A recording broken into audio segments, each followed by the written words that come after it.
তো hey guys, এখন বাজে ভোর 6:30 আর আমি আর এমজি চলে এসেছি সকাল সকাল গঙ্গায় চান করতে। গাইজ, তোমরাও ভাবছো যে আজকে আমরা এত সকাল সকাল গঙ্গায় কী কারণে চান করতে এসেছি। তো আজকে হচ্ছে 1 তারিখ আর আজকে আমরা যাব মায়াপুর ঘুরতে। সো তোমরা থাকো আমাদের সাথে আমাদের ব্লগে। সো আমি যতক্ষণ চান করছি ততক্ষণে তোমরা আমার চ্যানেলটাকে লাইক সাবস্ক্রাইব করে দাও। তো গাইস, চান করা হয়ে গেছে আর এখন আমি ড্রেস আপ পরে ফুল রেডি।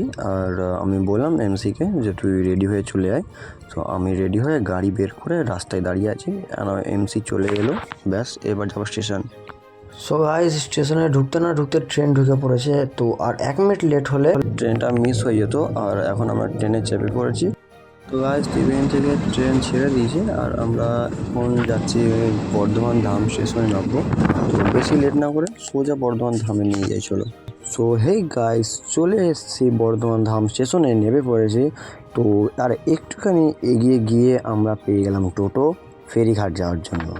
সেখানটা আমরা ফেরিঘাটে গিয়ে নিয়ে নিলাম 2টো লঞ্চের টিকিট। তো ঘাটের ওখানটায় গিয়ে আমরা দেখতে পেলাম মায়াপুর মন্দির। আর সত্যি গাইজ, মায়াপুর মন্দিরটা দেখার পর দূর থেকে আমার আরও ইচ্ছা করছিল আরও তাড়াতাড়ি করে যাই। তো আমাদের লঞ্চ এখানে ছেড়ে দিয়েছে আর আমরা আরও তাড়াতাড়ি আমরা মায়াপুর মন্দিরে যেতে পারি। তো চলো আমাদের সাথে।